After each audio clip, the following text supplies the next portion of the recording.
Kalau memang nggak ada orang yang dengar, it's okay, ya sudah. As long as we are faithful, ya, kita setia.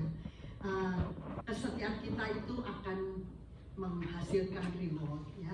Nah, saat ini kita akan mengajak saudara memasuki firman Tuhan. Hari ini mungkin waktu tidak terlalu banyak, ya, tapi khotbah saya banyak bahannya, entah bisa selesai atau saya mungkin skip bagiannya. Oke, kita duduk dalam doa.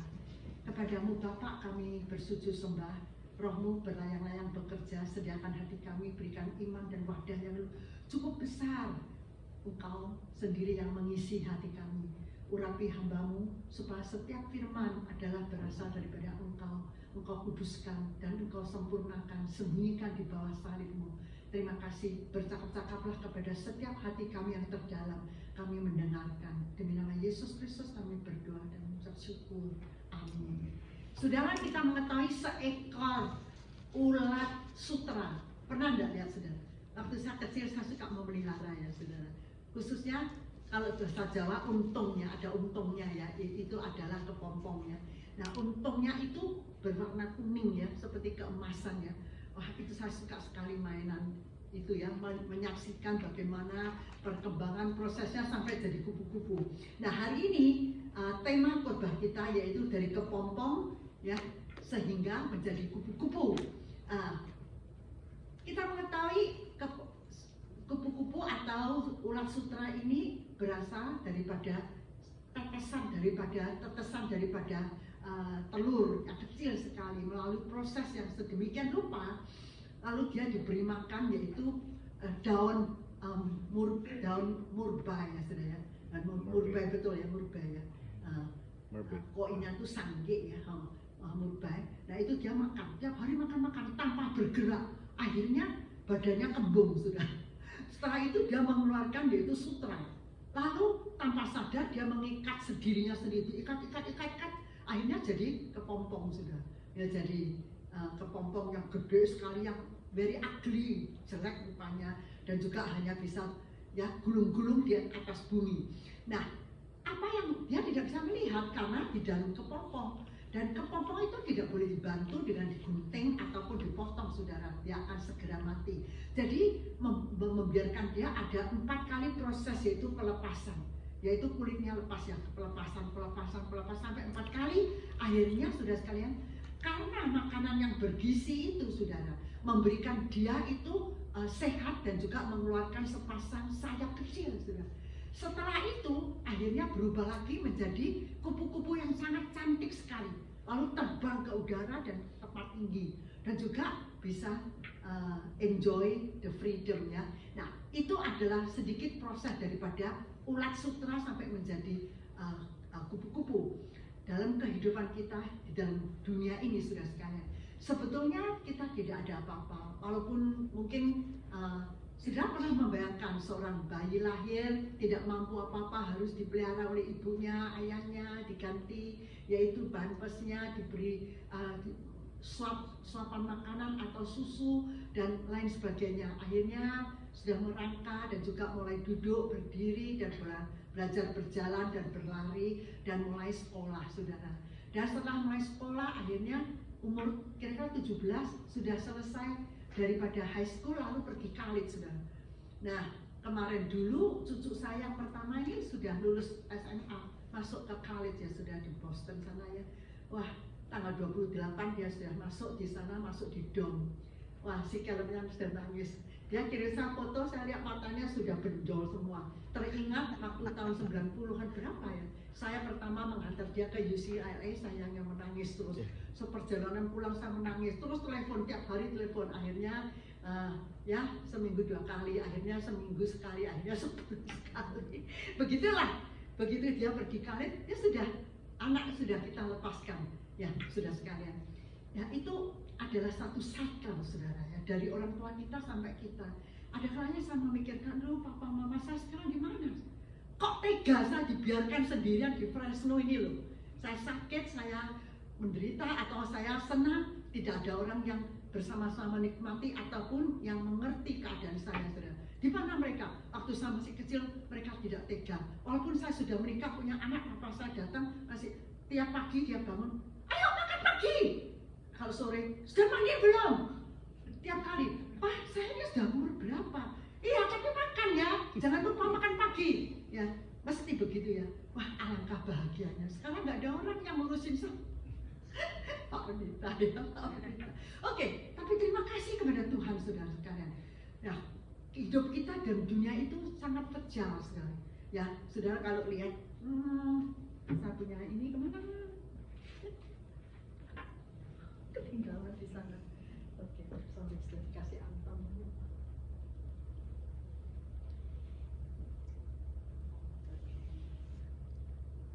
Sudah nyala ya. Nah, ulat ini ya akhirnya menjadi kepompong. Setelah kepompong akhirnya menjadi kupu-kupu.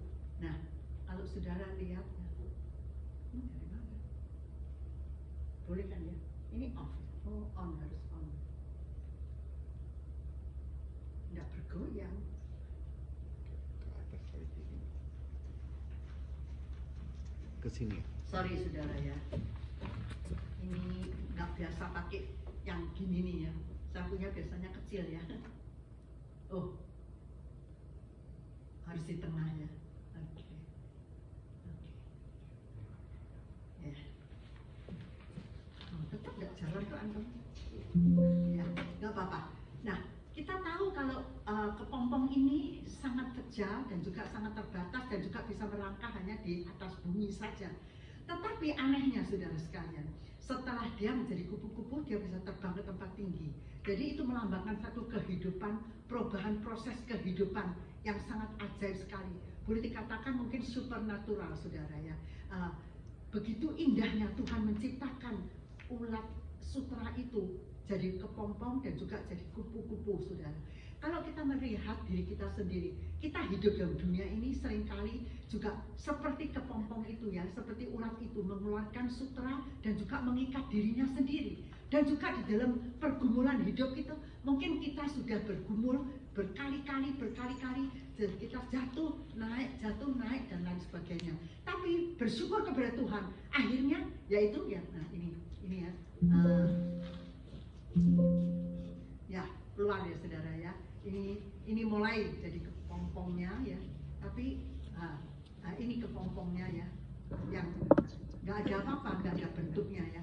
Nah, dan juga kita melihat bahwa kepompong ini sudah sekalian sebenarnya nothing ya saudara, sepertinya nggak ada nyawa ya, sepertinya benda yang mati. Tapi saudara, hidup kita di dalam dunia itu juga demikian. Ada kalanya kita meraba-raba, kita cari jalan keluar, kita berusaha untuk melakukan sesuatu. Tetapi saudara sekalian, kita tetap di atas bumi. Kita tidak bisa melawan daripada hukum natural, hukum yaitu gaya dunia ini saudara. Jadi walaupun kita sudah menjadi anak Tuhan, sudah menjadi orang Kristen, tapi kita tidak lepas daripada semua yang mengikat kita. Maka di dalam pembacaan Lukas pasal 19 sebetulnya harusnya baca 1 ayat 1 sampai 10, tapi entah mengapa saya menulis ayat 3 ya, saya tidak tahu.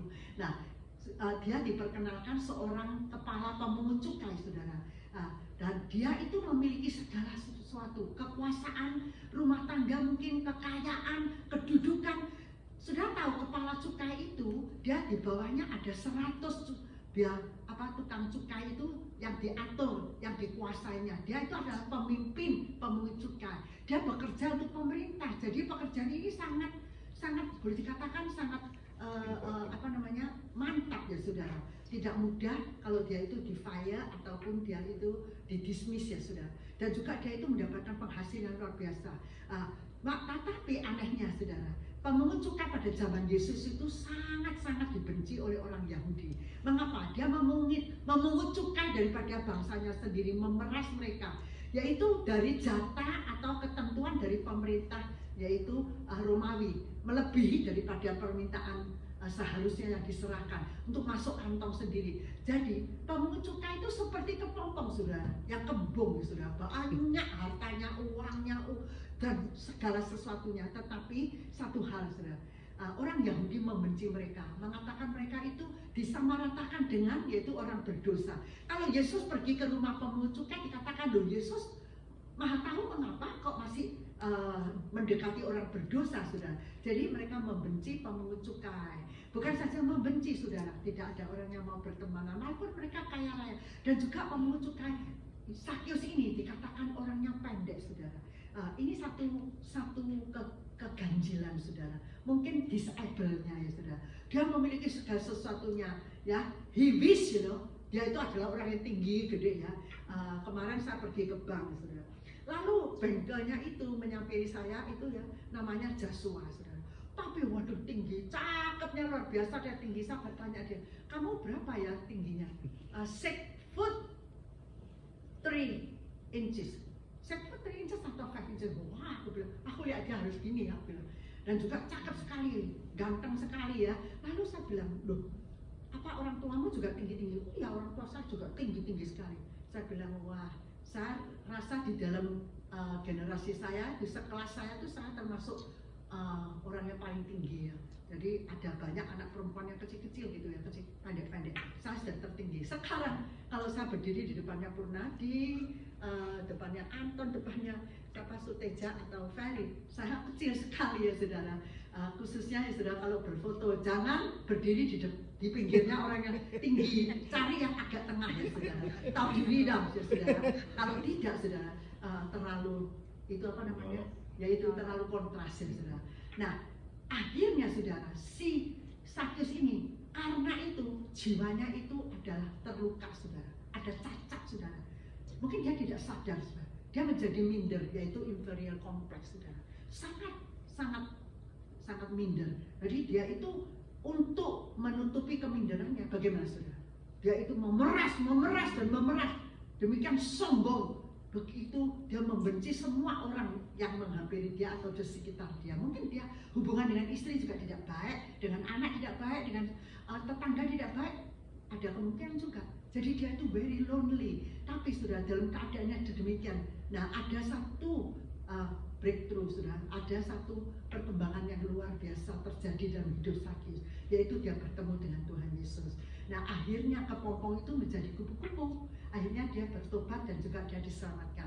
Nah, cerita ini sudah saya akan mengajak saudara memasukin beberapa poinnya. Bagaimanakah saudara ingin kehidupan kita itu dari kepompong akhirnya menjadi kupu-kupu. Setiap kita ingin sesuatu naik satu langkah saudara. Sudah tahu semboyan daripada Suci di Jakarta dekat airport Cengkareng ya, ada satu bangunan yang luar biasa. Sekarang mereka mempunyai rumah sakit dan juga peralatan canggih sekali, nggak kalah dengan negara lain ya sebetulnya. Suci itu ya, mereka banyak karyawati ya, apa bukan sebutannya bukan karyawan ya, Sisyong ya, mereka manggilnya pakai baju yang tertentu ya. Mereka itu selalu keluar untuk menolong mandiin orang yang cacat, orang tua, orang yang lonely, nggak ada orang anaknya yang merawat mereka, atau membantu orang miskin ya, mengobati orang. Jadi banyak orang Indonesia tertarik sekarang masuk Suci.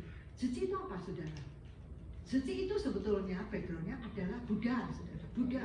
Mereka melakukan sesuatu kebaikan, memberi mandi kepada orang, mencukur rambutnya, ya, menggantikan pakaian, pakaikan sepatu dan cuci kaki orang sudah. Orang terharu saudara. Kalau kita pikir kita orang Kristen, ya, sebetulnya semangat Yesus, jiwa Yesus itu adalah kasih saudara. Kasihnya tuh sampai nyawa diberikan, tapi dia mengatakan tadi Ferry berdoa ya supaya kita saling mengasihi satu dengan lain. Tapi saudara sekalian kasih kita kurang saudara. Kasih kepada sesama kita yang saudara kita lihat aja kurang. Bagaimana kita bisa mengasihi Tuhan yang kita tidak bisa lihat dengan mata kepala kita? Ya, itu adalah mustahil. Jadi saudara sekalian, melalui yaitu sejarah ataupun riwayat hidup dari kepompong sampai ke kupu-kupu, dari Sakyus yang begitu penuh dengan kebencian, penuh dengan kesepian, penuh dengan kekurangan ini, yang cacat jiwanya ini bisa menjadi orang yang diselamatkan. Akhirnya dia menjadi berkat saudara sekalian. Nah, ini adalah beberapa proses. Proses pertama, yaitu dia mencari sesuatu yang paling indah saudara dalam hidupnya. Nah, yang paling indah apa saudara? Ya, yang paling indah apa di kupu-kupu ya? Dia mencari sesuatu ini, ya, dia adalah pemungut cukai. Dia mencari sesuatu yang paling indah, bukan yang lebih indah. Hidup itu di dalam dunia banyak yang lebih indah, lebih comfortable dilihat, dan lebih menyenangkan hati, saudara. Tapi saudara, jangan salah pilih. Saudara harus mencari sesuatu yang terindah, satu-satunya. Ya, bahasa Koi ada satu pujian, misu atau wi. Engkau adalah satu-satunya milik saya. Engkau adalah satu-satu. Jadi dia tidak ada pilihan. No second choice, saudara. Choice satu-satunya Yesus. Nah, Sakyus dia mencari Yesus, saudara. Kalau sudah membaca ayat tadi yang dibaca ayat 3 ya, dia itu apa? Dia itu mendengarkan, melihat, dan juga dia itu mendengar kabar, lalu dia itu mencari. Saat mencari, dia berlari, sudah. Dia itu mendahului orang-orang. Dia pikir mau bertemu dengan Yesus, karena Yesus dengarnya akan masuk ke kota Yeriko, melewati satu jalan yang dia sudah diberitahu. Nah, dia tunggu di sana, saudara. Tapi sudah tahu, dunia ini sangat kejam, saudara. Orang lain lebih tinggi dari dia, melihat Sakyus tidak mau ngalah, tidak mau memberi celah untuk membiarkan Sakyus itu berjalan maju ke depan. Jadi dibuntu semua. Jadi dia itu mau lihat nggak bisa. Saudara, dia itu melebihi orang lain, berlari mencari Yesus. Setelah itu usaha, saudara, naik ke pohon ara.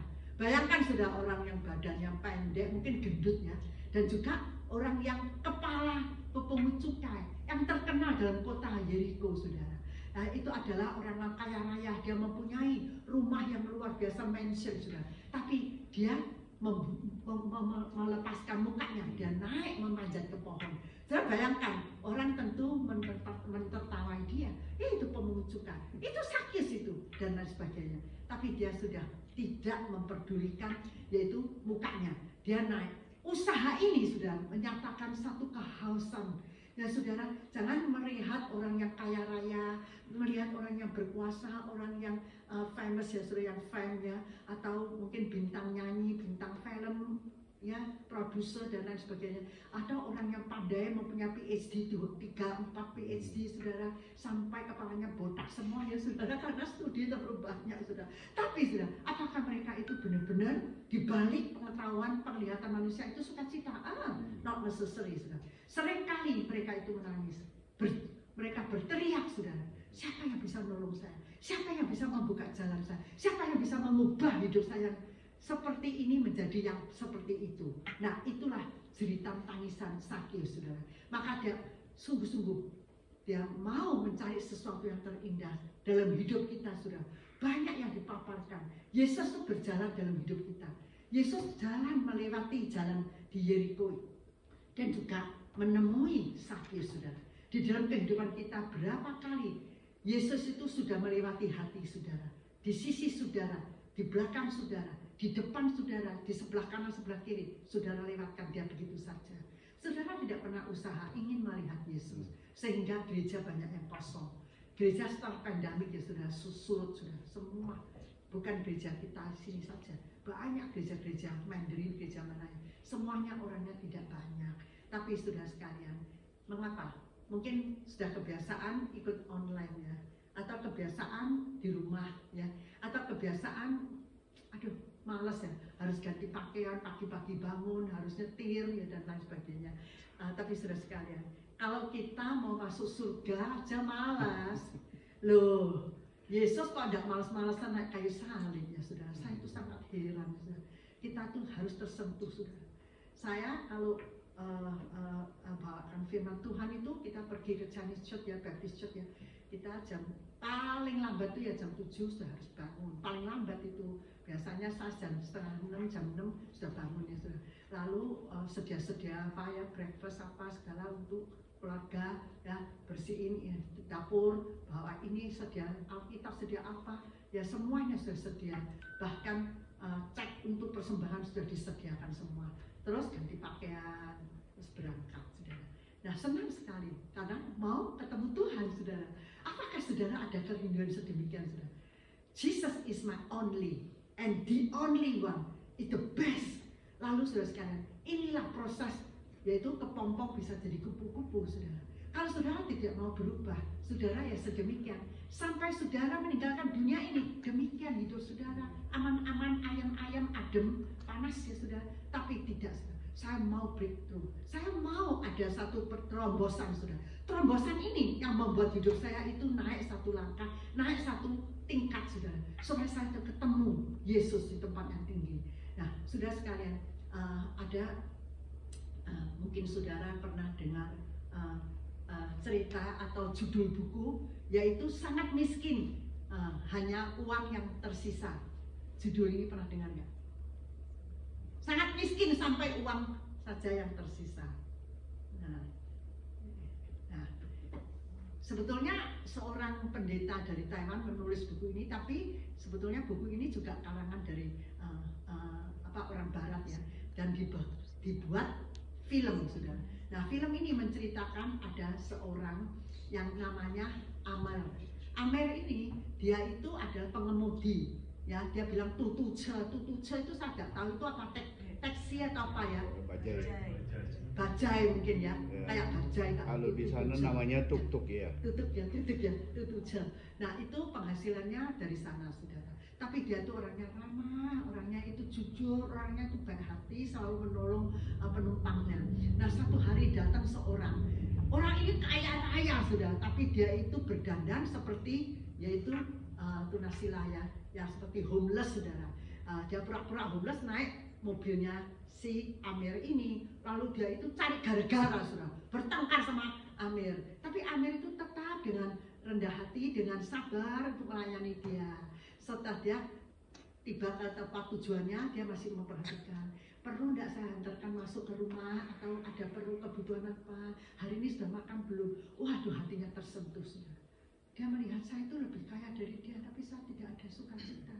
Saya mau mencari jawaban hidup, tapi saya belum menemukan. Saya melihat sopir daripada bajai ini, dia itu kalau dipikir ya nggak ada 1% daripada hidup milik saya. Tapi mengapa dia itu bisa penuh dengan sukacita, begitu jujur, ramah dan lain sebagainya. Lalu dia mengatakan, akhirnya dia menemui si Amir lagi ya. Dia mengatakan, saya ada warisan yaitu 30 juta ya US dollar, saya akan kasihkan engkau, tapi harus engkau tanda tangan kontrak, perjanjian pada hari apa, tanggal berapa, jam berapa, ketemu di mana. Kamu bisa saya beri, yaitu cuma-cuma 30 juta US dollar. Saudara, waktunya tiba, si Amir tidak muncul, saudara. Si orang kaya ini aneh sekali ya. Dia bilang, 30 juta US dollar itu nggak main-main, saudara ya. Berapa lama kamu tuh sopir dari bajai bisa mengumpulkannya? Tapi saudara sekalian, adegan yang terakhir dari film ini diperlihatkan Amir tidak mau mengambil sepeser uang dari orang kaya ini, tapi dia itu menghadiri yaitu pertemuan dengan kekasihnya dengan muka yang penuh senyum simpul, sudah, dengan damai sejahtera. Tidak ada uang 30 juta, tidak ada uang sepeser pun yang dia ambil dari orang kaya ini, tapi dia tetap puas, sudah. Jadi ada seorang yang mengatakan ya, kepuasan itu adalah sumber daripada sukacita. Jadi hidup itu, saudara, kita seperti ulat sutra ya, tiap hari makan, yaitu daun murbai. Tapi sudah sekalian, sedangkan yang kita tidak keluarkan, tapi akhirnya dia mengeluarkan sutra itu mengikat dirinya sendiri, uangnya, hartanya, kedudukannya, nama, semua mengikat diri sendiri.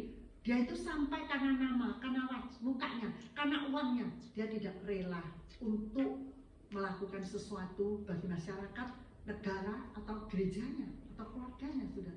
Karena dia seperti kepompong, sudah. Hidupnya itu terbatas sekali. Nah, ini kasihan sekali, saudara.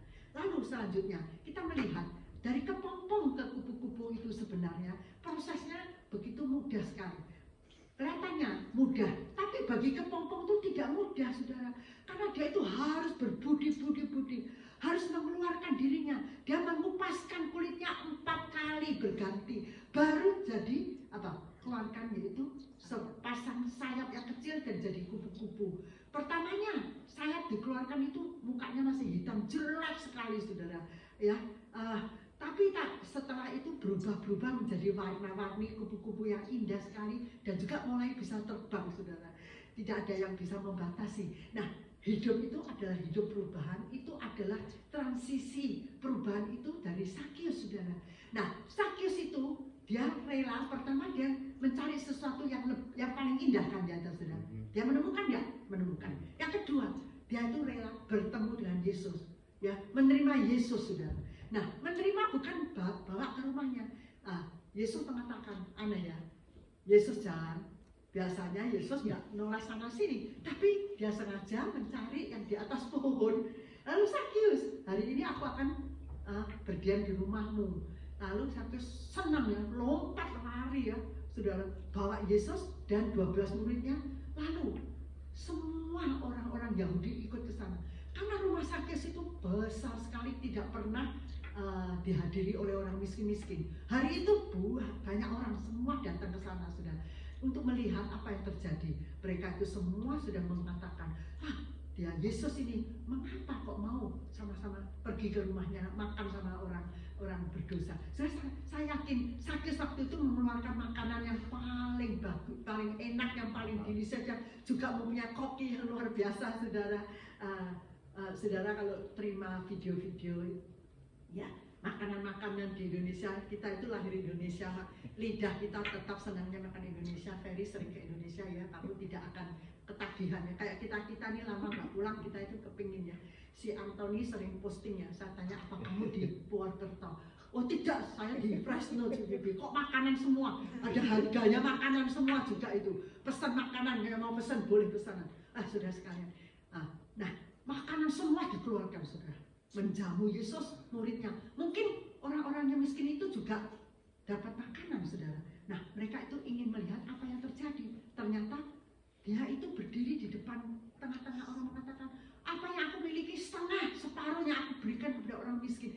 Ini bukan kata-kata yang seharusnya dikatakan oleh Sakius, kepala pemungut cukai. Sudah tahu Sakius siapa? Sangat pelit sekali, sudah. Ya, orangnya bengis sekali, sudah. Memeras itu tanpa ada sisanya, sudah. Orang sudah miskin diperas sampai habis-habisan, sudah. Tapi dia mengatakan, aku kalau memeras orang, ya aku kembalikan 4 kali lipat, sudah. 4 kali lipat tuh. Kalau kamu diperas $100, kamu digantiin berapa? $500 apa $400? $400 ya.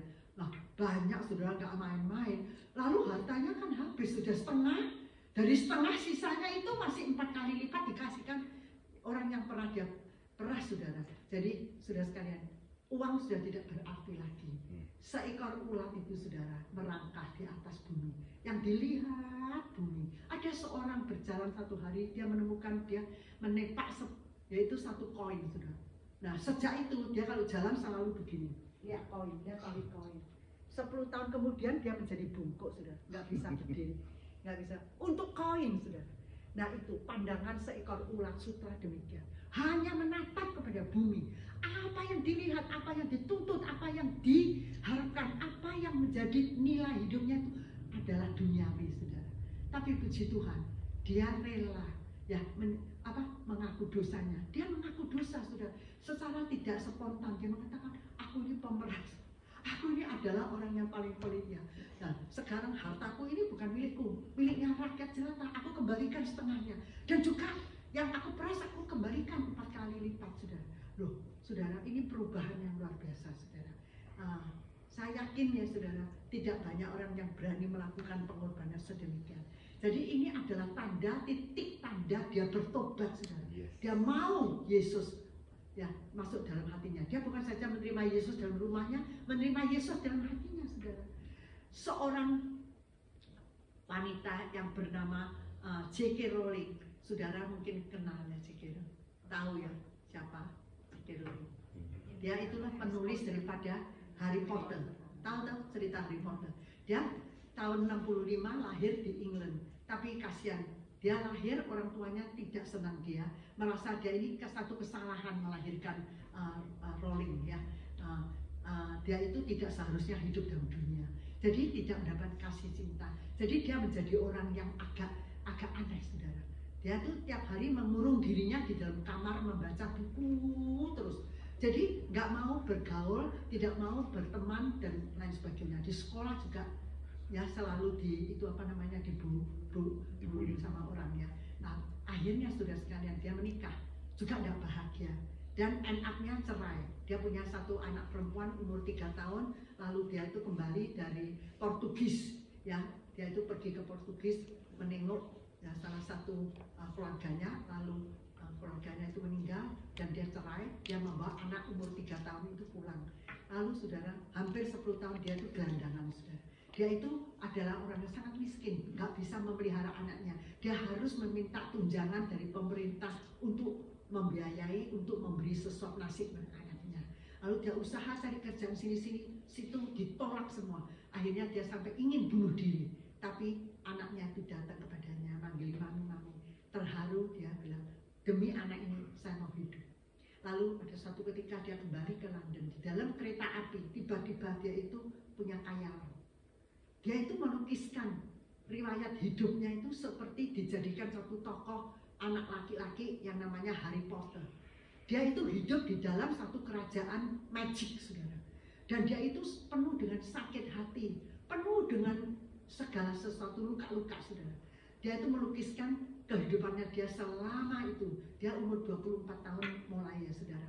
Ya, lalu dia menulis yaitu Harry Potter Philosopher Stone ya, saudara.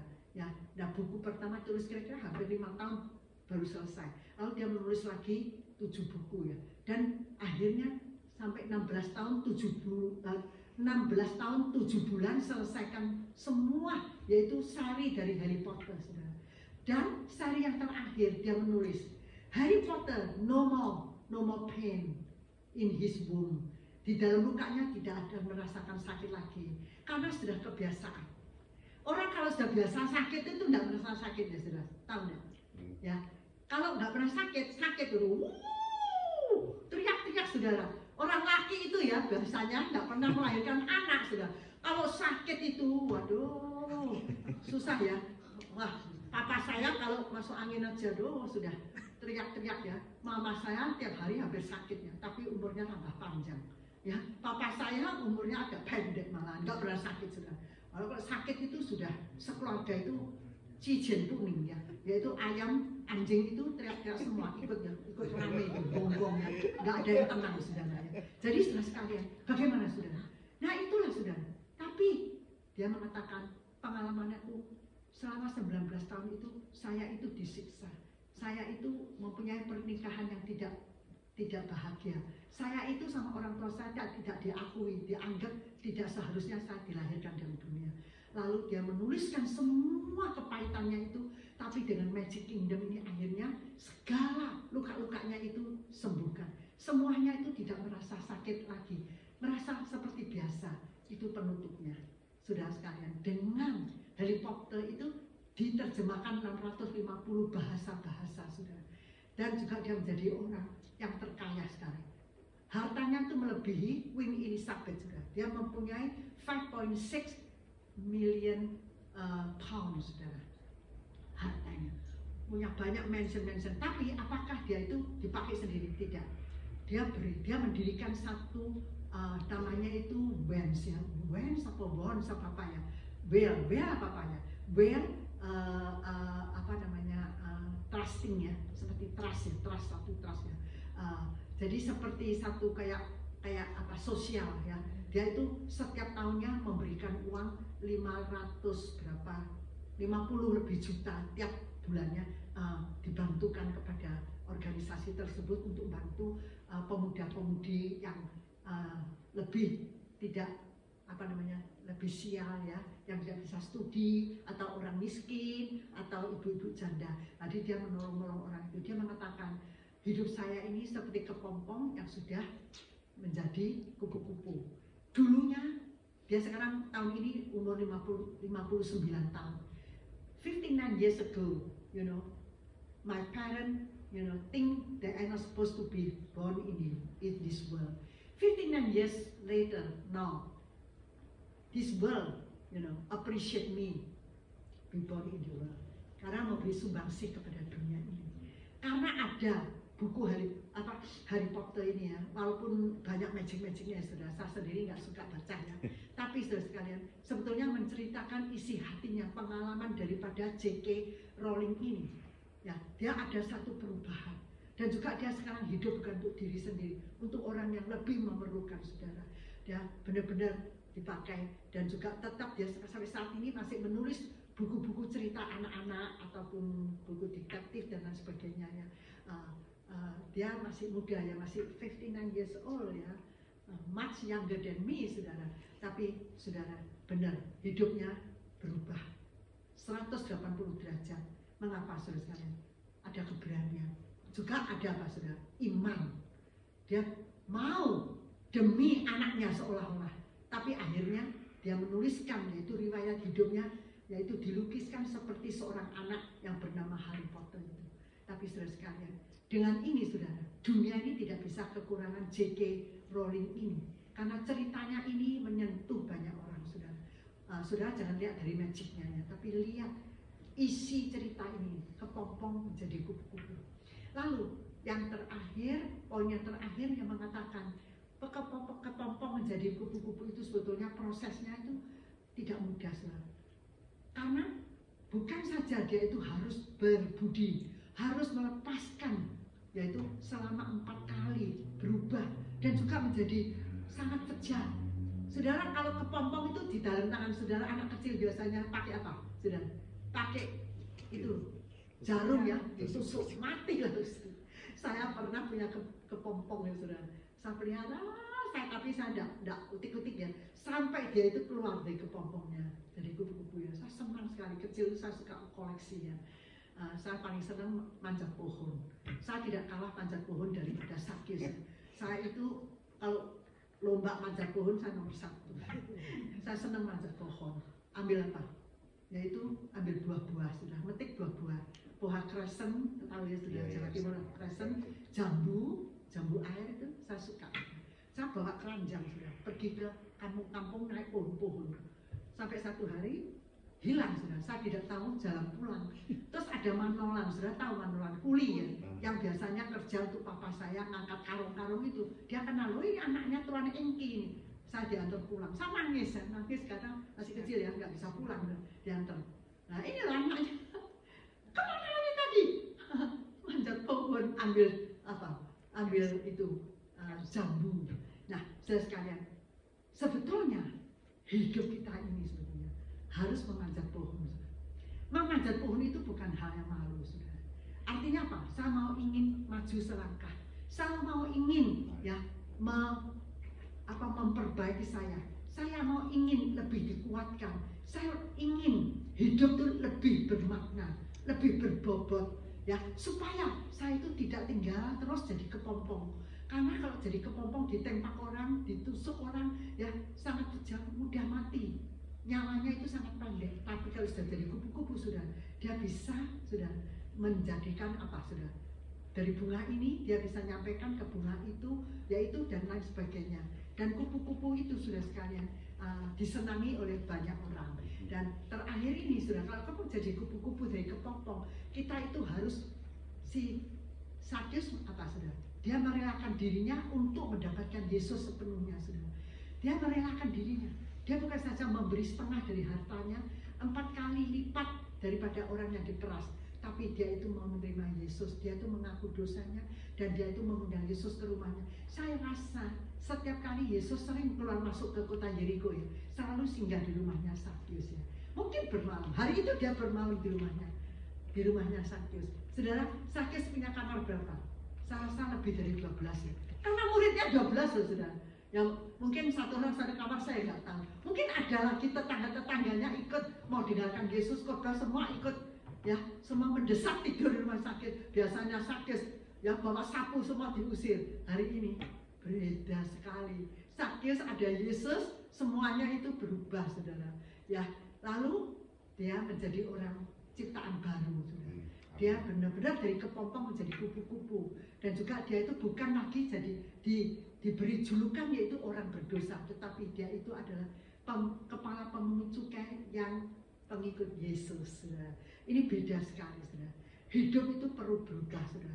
Hidup kita itu 10 tahun, 20 tahun kalau tetap itu saudara sekalian ada baiknya. Saya ini orangnya agak dikatakan kolot ya, dikatakan apa namanya terlalu apa ya namanya ya. Saya itu bukan orang yang polah-polah gitu sudah ya, yang suka macam-macam atau apa ya. Saya itu orangnya kalau umpamanya saya ke restoran ini, saya order makanan ini saya senang. Tiap kali datang saya order itu, nggak cari yang lain, nggak lihat menu. Nah itu nggak baik sebetulnya. Jadi kamu nggak mengicipin yang rasa yang lain kan saudaranya. Tapi ada kalanya saya juga Tuhan itu baik adanya ya. Seringkali hidup saya itu diberi satu perombakan, yaitu seperti pelepasan dari kulitnya kepompong itu saudara, supaya kita itu bisa bebas naik selangkah, dan kita menemukan makna hidup yang lebih berarti saudara. Akhirnya saudara sekalian, Yesus diterima menjadi juru selamatnya. Saya yakin istri anaknya, tetangganya, dan pemungut cukai 100 pemungut cukai di bawahnya Sakyus ini, saya rasa banyak yang juga menjadi orang Kristen juga, saudara sekalian. Karena Injil diberitakan di sebuah di India sebelah timur laut, saudara. Di sebelah timur laut ada satu suku, ya sukunya itu suku Rako ya saudara, suku Rako, tapi yaitu di dusun Asam. Dusun Asam ini orangnya begitu-begitu ya, masih makan orang. Dia itu anti sekali kepada orang asing masuk ke rumahnya. Tapi kira-kira pada abad 19-an ada beberapa misioneri dari Baptist ya, convention diutus ke daerahnya memberitakan Injil. Lalu di antaranya ada seorang petani yang namanya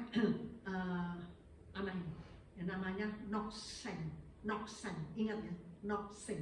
Nah, Nokseng ini sama istrinya, sama 2 anak laki-lakinya itu menerima Injil, menerima Yesus sebagai juru selamat. Kabar ini diberitakan, waduh satu kampung itu, kepala kampung ini tidak senang, kepala suku bangsa ini, suku ini tidak suka. Lalu dia mengumpulkan semua rakyat di alun-alun saudara. Lalu dia juga memanggil sekeluarga daripada Nokson ini saudara. Lalu diadili saudara. Dia bilang, bangsa kita ya, dan juga tidak ada di daerah kita tidak ada satupun itu ikut orang putih ya. Mengapa kalian sekeluarga menjadi orang Kristen? Saya beri kesempatan untuk menyangkali Yesus. Kalau berani menyangkali Yesus, saya tidak akan membunuh kedua anak saudara. Lalu Nokseng mengatakan, ya, aku sudah mengambil keputusan mengikut Yesus. I am decided to follow Jesus. I am decided to follow Jesus. Bukan nyanyiannya, kata-kata. Lalu akhirnya sama kepala suku itu, anak 2 itu dibantai, mati sudah di depan. Waduh, hatinya itu saudara, seorang ayah atau ibu kalau melihat anak kandungnya sendiri dibunuh bagaimana saudara? Yaitu kejadian daripada tahun 1998 ya. Ya waktu itu saya rasa si Iwan sama Ida juga mulai datang ke sini ya itu ya. Saya rasa dia punya toko itu foto ya juga dihancurkan ya. Saya ingat ceritanya. Lalu saudara sekalian, kepala suku itu mengatakan, saya beri second chance. Saya tidak akan bunuh istrimu kalau engkau berani menyangkal Yesus. Kembali lagi kepada kita. Jangan ikut orang putih, orang barat. Si Noksen mengatakan, ya, don't ya, follow me, I still follow Jesus. Don't follow me. Tidak ada satupun orang yang ikut aku masih tetap mau ikut Yesus. Don't follow me, I still won't follow. Don't follow me, I still won't follow. Lalu dia istrinya dibunuh tanpa pengasihan, bunuh di depannya. Waduh, saudara, ini nggak main-main ya. Ini harga untuk mengikut Yesus, mengikut saya. Kepala suku mengatakan, terakhir kesempatan saya berikan, saya tidak akan merenggut nyawamu kalau engkau berani menyangkal Yesus.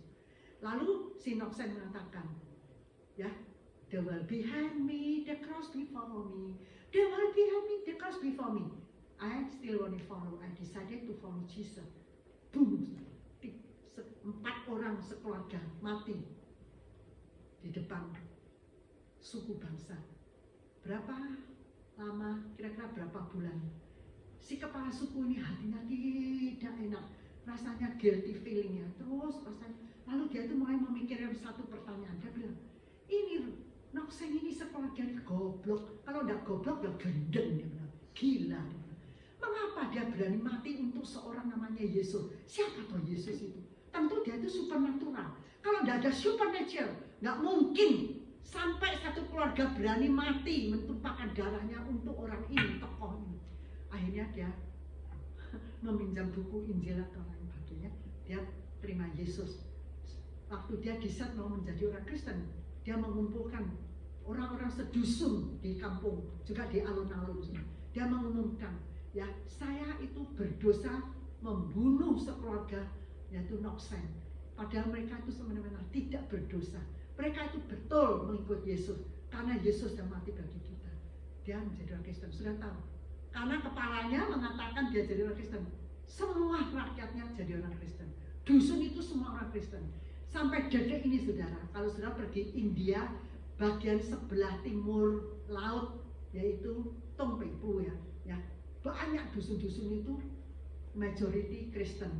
90 lebih persen adalah orang Kristen. Dari mana? Bibitnya dari Nokseng sekeluarga. Karena benih ini ditaburkan, jatuh ke tanah, dan akhirnya mati. Lalu mengeluarkan yaitu biji-biji dan buah 100 kali ganda, 60 kali, dan 30 kali ganda. Kalau tidak ada penumpahan darah, tidak ada. Sudah tahu gereja di China mengapa berkembang pesat, sudah? Karena ada yaitu darah-darah dari mati ya, Mas. Maka ada sebuah buku, waktu saya baru menjadi orang Kristen, saya baca tipis ya. Judulnya yaitu Gereja di Tengah-Tengah Angin Badai. Gereja di tengah-tengah angin badai, menceritakan gereja-gereja di China bagaimana dianiaya, orang Kristen dibunuh, dipenjarakan, disiksa, ya. Bukan saja di China, di South Korea juga banyak orang Kristen ya dianiaya, penjarakan. Ya, kemarin saya melihat satu video mengatakan North Korea. North Korea itu kan negara komunis ya, saudara. Kim ya, dia punya pemimpin dia luar biasa kayanya. Perempuannya itu nggak tahu berapa puluh ya, banyak perempuan-perempuan, gadis-gadis disajikan kepada ayahnya. Lalu dia saya nggak tahu ya, tapi ayahnya luar biasa. Ya, jadi gadis-gadis itu semua miliknya dia. Tapi saudara, mereka itu kejam sekali. Kalau ketemu orang melarikan diri dari North Korea, lari ke China karena dekat sama China ya, Tongpe ya, bagian timur laut ya. Atau juga kalau lari ke South Korea, mereka pasti ditembak. Nggak ada ampun, tidak ada ampun sudah. Tapi setiap hari ada puluhan orang melarikan diri, banyak yang mati. Jadi setiap orang itu kantongnya itu membawa obat racun ya. Kalau ketemu mereka minum racun dulu sebelum ditembak. Mereka rela mati untuk kemerdekaan, untuk kebebasan. Saudara, kupu-kupu bebas, saudara. Tidak lagi terikat oleh kepompongnya, oleh sutranya, tidak merangkah di atas bumi, saudara. Dia bisa terbang.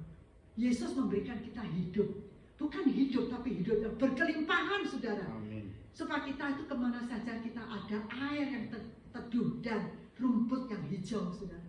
Kita boleh istirahat di dalam Yesus, saudara. Kesulitan dan lain sebagainya, saudara. Waktu saya mendengarkan kesaksian daripada Nokseng ini, saudara. Hari ini puji Tuhan ya, saya tidak mencucurkan air mata ya, saya menangis, saudara. Karena saya dibawa kembali ke berapa puluh tahun yang lalu. Harga saya menjadi orang Kristen juga demikian, saudara. Saya itu dibuang dari keluarga saya. Papa saya tidak mengenali saya, bilang kalau anaknya yang paling besar ini, saya anak sulung ya, sudah mati. Ya. Juga saudara tahu, papa saya itu kan paling sayang saya. Di antara saudara saya itu dia paling sayang saya. Kemana saja saya dibawa. Tapi saat saya menjadi orang Kristen, saudara, di depan saya, adik-adik itu semua diberikan makanan, diberikan hadiah. Dia tidak beri saya. Nangis, saudara. Nangisnya itu saya telan, saudara. Oh, jadi orang Kristen pahit ya, saudara. Pahit, enggak. Jadi orang Kristen harga Injil itu mahal.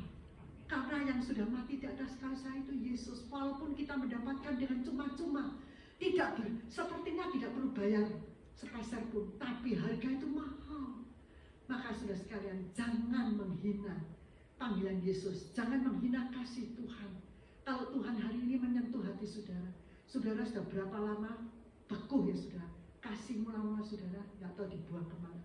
Ya, ada orang mengatakan kalau orang Chinese itu mengatakan orang yang tidak punya hati nurani apa? Hati nuraninya sudah dimakan oleh anjing katanya, hilang katanya, sudah disepir. Kita kasih kita yang mula-mula juga mungkin sudah dimakan oleh iblis sudah. Kita tidak tahu kalau kita itu sudah jalan jauh distray from God, dari hari kehendaknya. Biar hari ini melalui kepompong ya, jadi kupu-kupu, melalui riwayat hidup daripada Sakyus ini yang sederhana, cerita Sunday School saudara mulai kecil sudah mendengarkan. Sekali lagi saya dan saudara akan dibangunkan. Sekali lagi kita akan dirubah saudara, dirombak. Jangan terima dengan posisi sekarang ini, cukup cuma seminggu sekali duduk dengar firman Tuhan. Do something saudara. Kalau sudah punya harta, do something too. Yang berikan kepada mission, kepada gereja yang tidak mampu, atau kepada orang-orang yang di sekitar saudara yang minta pertolongan, supaya benar-benar saudara sekalian, apa yang kita miliki ini tidak sia-sia ya.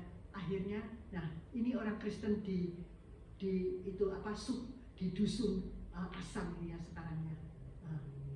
Sekarang ini Kristen di suku Asam ya. Nah, saudara, mereka penuh dengan sukacita, bagaikan kupu-kupu. Mereka merdeka, saudara. Mereka tidak diikat oleh opok-opok ya, saudara. Yaitu itu apa? Kuasa kegelapan. Mereka tidak diikat oleh iblis, saudara. Mereka tidak diikat oleh segala nafsu mereka, tapi mereka sekarang sudah terbang ke tempat tinggi. Kiranya Tuhan memberkati firman-Nya, memberkati saudara kita, dan juga mencari jalan. Bukan saudara sendiri yang keluar, tapi kiranya Tuhan melalui Roh Kudus membantu saudara dari kepompong ke pompong untuk menjadi kupu-kupu. Itulah saudara, ingat bahwa pulang ke pompong sampai ke kupu-kupu, supaya hidup kita tidak hanya seperti dahulu, tapi kita berubah. Tiap hari berubah dikit demi dikit. Ya, tadi saya di Chinese Church melihat seorang baru datang dari China. Saya dekat ngomong bau rokok. Saya tidak menentang orang merokok, karena Alkitab juga tidak mengatakan kalau merokok itu dosa, walaupun tidak baik ya saudara. Saya juga tidak menegur dia, saya cuma ceritakan bagaimana dulu kita punya seorang saudara di sini, merokoknya sampai bibirnya itu hitam. Lalu dia tuh satu kali wajib untuk menjemput saya ke gereja dan antar saya pulang. Lalu di kompartemen mobilnya itu satu hari dia itu bilang, Cik Vivi, ini rokok saya berapa pak saya kasih Cik Vivi, bawa tolong dibuang. Saya kaget. Saya ini gak gampang. Ini tadi itu orang yang saya ketemu di Chinese itu juga bilang, aduh, untuk pantang merokok itu susah bagi saya. Seperti mau mati ya. Gak apa-apa, take time. Makan permen. Nah, saudara kita itu, kalau saudara ingat Riko, ingat gak Riko? Asal Ambon. Ya, dia punya kuku itu teman sekolah saya di Seminari Malang saatnya. Nah, waktu dia datang ke Fresno, kukunya serahkan, tolong jaga kemenangan saya ini. Ini nakal, belum menjadi orang Kristen, tapi dia di sini bertobat. Dia pulang di Jakarta menjadi satu pengusaha gede sekali, tapi dia lepas dari rokok tanpa dioperasi, tanpa dengan susah payah dimasukkan kamar gelap atau bagaimana. Dia bilang, aku pakai itu permen. Jadi lalu satu hari lucunya kita mau membangun gereja. Lalu dia bilang, Cik Bibi, saya tadi beli loto. Lalu lotonya itu apa? Itunya kartunya saya masukkan dengan mempersembahkan gereja. Saya doakan supaya dapat. Kalau dapat nanti kita bisa bangun gereja. Saya bilang, Riko, sorry ya. Gereja kita dibangun tidak perlu dengan uang lotre. Tuhan bisa menyediakan. Oh gitu ya. Wah, aku pikir aku tak doa nih supaya itu ya dapat ya. Kalau dapat nanti kan kita bisa bangun gereja katanya. Tidak. Tuhan itu bisa memberikan di luar permintaan kita. Kepompong bisa jadi kupu-kupu. Ini proses ini di luar pemikiran kita, saudara. Ini prosesnya luar biasa. Ada satu istilah, saudara. Tapi saya lupa istilahnya itu, saudara. Jadi dari nyawa yang berbeda ke nyawa yang berbeda lagi. Bentuk yang berbeda ke bentuk yang berbeda, saudara. Nah, hal itu sudah yang memberikan kita satu inisiatif, saudara. Jangan berhenti untuk mencari sesuatu yang terbaik, saudara. Kalau hari ini saudara belum menemukan Yesus, ataupun sudah menemukan Yesus, Yesus bukan yang terbaik, bukan satu-satunya, saudara. Saudara masih kepompong. Kembalilah, carilah, serahkan sisa hidup saudara hanya kepada Yesus, supaya hidup saudara itu mutunya itu akan diperbaiki. Mari kita tunduk kepala, masuk dalam doa. Saya minta saudara Purnadi untuk memimpin doa penutup. Tuhan, pada siang hari ini kami bersyukur untuk firman yang sudah kami dengar.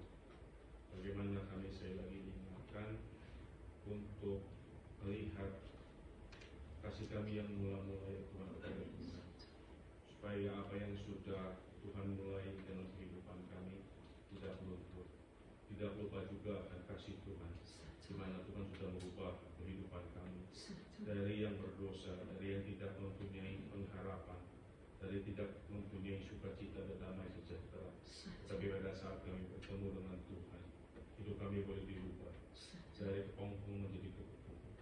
Biarlah ya Tuhan, pada saat kami hari ini berdiri di hadapan Tuhan, mendengarkan firman Tuhan, sekali lagi kami boleh mempunyai semangat yang baru di dalam melayani Tuhan, karena kami sudah dimerdekakan menjadi kuku-kuku ya Bapa. Biarlah di dalam kehidupan kami ya Tuhan bukan hanya menikmati kasih Tuhan, tapi kami juga boleh bertekad mempunyai pengharapan di hadapan Tuhan, mempunyai semangat yang baru untuk melayani Tuhan, sehingga kami boleh menjadi berkat dan saluran berkat bagi banyak orang. Terima kasih Tuhan atas firman yang sudah disampaikan oleh pendeta Bibi. Di dalam nama Tuhan Yesus kami berdoa. Amin.